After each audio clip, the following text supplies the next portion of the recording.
You know, it's a classic question. Why do some people just nail it under pressure while others completely fall apart? What if I told you there's a technique, a scientifically proven one, that can actually calm your nerves, sharpen your focus, and seriously improve how you perform in pretty much any high-stakes situation? Okay, let's get into this, because the answer is probably not what you're thinking. To really get our heads around this, we're going to start in one of the most stressful places you can imagine, the world of professional trading. We're talking a place where fortunes can be made or, completely lost in a matter of seconds. And this quote, it really hits the nail on the head. The thing that separates the winners from the losers isn't always about knowing more stuff. It's about how you act when the pressure is on. So, what is this secret weapon they're using? Well, it's not some super complex algorithm or some secret insider tip. It's actually a meticulously structured routine, a system that's designed for one main reason: to get destructive emotions out of the decision-making process. This right here, this tells the whole story.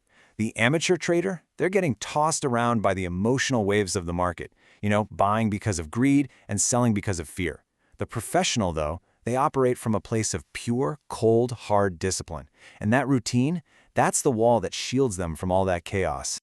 And this professional routine, it isn't super complicated. Its power is really in its simplicity. It all boils down to three very clear phases that guide every single move they make all day long. So first up, they plan. Before the market even opens, they know exactly what they're looking for. Then comes the hardest part for most people. They wait.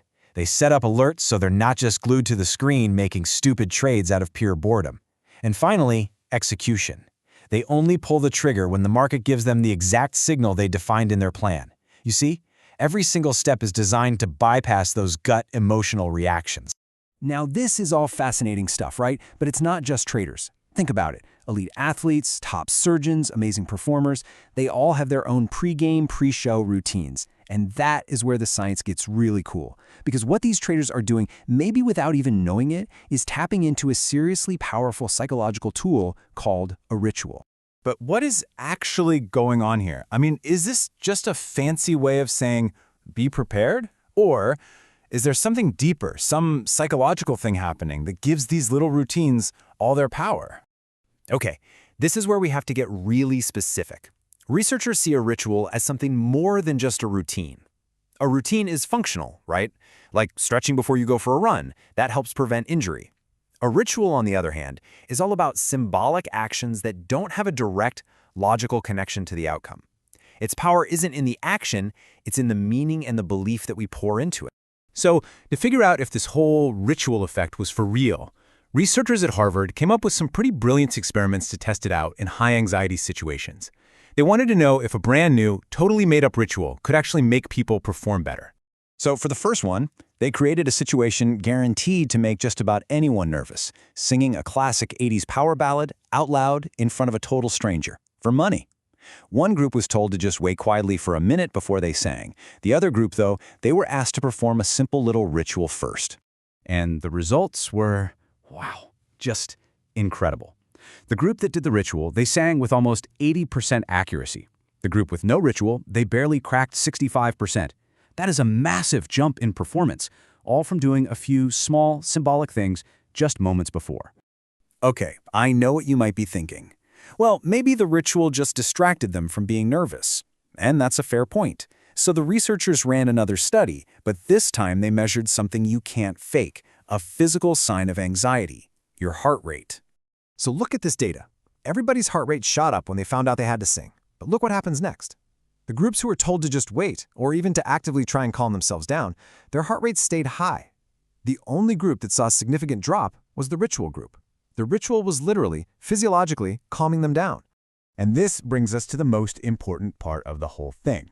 If it's not the actions themselves, what is the secret sauce that makes a ritual work so well? Well, the next experiment was designed to find that one critical ingredient. This is just so smart. The researchers had two groups do the exact same series of actions. Things like counting, sprinkling a little salt, crinkling up a piece of paper. But here's the twist. They framed it differently. They told one group they were performing a ritual, and they told the other group they were just doing a few random behaviors. And the results were just stunning. The people who believed they were doing a ritual scored way higher on a really tough math test than the people who thought they were just doing random stuff. Now remember, they did the exact same things. The only difference was the power of that label, the belief that what they were doing actually mattered. And this quote from the researchers just sums it all up perfectly. At the end of the day, the magic isn't in what you do. It's in your belief that what you're doing is a meaningful ritual. That belief, that's the thing that lowers your anxiety and lets you perform at your absolute best. So this is way more than just a fascinating study. This is an incredibly practical tool that you can start using in your own life before a big presentation, a job interview, a tough conversation, heck, even a first date. So how do you do it?